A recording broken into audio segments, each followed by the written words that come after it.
With the third pick in the 1994 NBA draft, the Detroit Pistons select Grant Hill from Duke University. Grant Hill was deemed the heir apparent to Michael Jordan when he was drafted to the Pistons in 1994. But now, his name brings nothing but bad memories in the eyes of Detroit and disappointment in the eyes of the NBA. Hey guys, welcome back to Hoops Empire. I know that I said I'd have a 2K20 rebuild for you guys, but I'm just waiting till I get a game capture device. The video would have been like really choppy, bad quality, and overall just not really enjoyable. And I take my fan appreciation very seriously, so expect a 2K20 rebuild soon. On the topic of today's video, we're doing another installment of the What Could Have Been series, this time on Grant Hill. Grant had it all. He was a 6'8" point forward with great vision, an IQ for the game, a shot, and athleticism to match anyone in the league. It was no wonder people compared him to Jordan, and in his first few seasons, it looked like the real deal. But not only was Grant an amazing player, he had the style as well. He was always calm, cool, and collected. He played with a certain type of energy around himself on the court. He always knew not only what he was doing, but what the other team had planned around him. He was truly special to watch. Even going back to his college days, you can understand the Jordan comparisons. The guy was one of the best college players to ever grace the floor. He was the key piece in a back-to-back NCAA championship run with Duke in 91 and 92.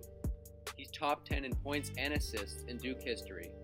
He was unanimously first-team All-American, the ACC Player of the Year in 1994, and the list goes on.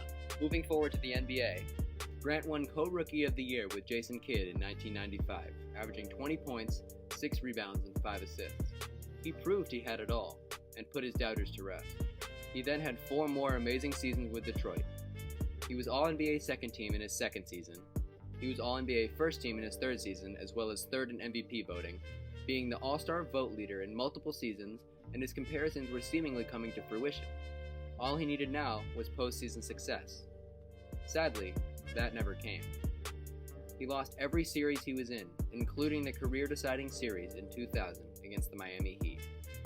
Grant got a sprained ankle in Game 1, but played through it. He even played the next game, but had to leave early because the pain was too severe. This is a quote from Grant himself. "I had been told everything was fine. I even found out that certain team doctors were questioning whether I was really hurt, thinking I was soft or whatever. This was after I had pulled myself in Game 2 against the Heat.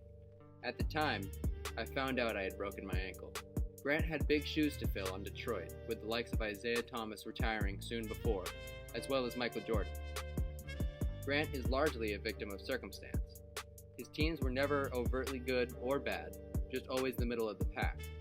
He was amazing, had all the star potential, but never had the supporting cast to get him where he needed to be. It was largely disappointing, and Grant thought it would be best if he was elsewhere. When Grant left the Pistons in a sign-and-trade to the Orlando Magic, it ended up being a win-win. Grant got the money he deserved, and the Pistons got none other than Ben Wallace. Sadly, Grant Hill only played a total of 45 games over the next 4 years, including missing the entire 03-04 season.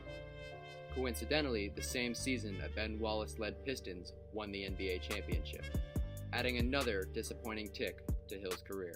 Grant chalks up the rest of his disappointing career as a journeyman to that injury in the playoffs. That resurrects the question, what could have been? If Grant hadn't got injured, it truly did seem like his career trajectory showed top 10 potential.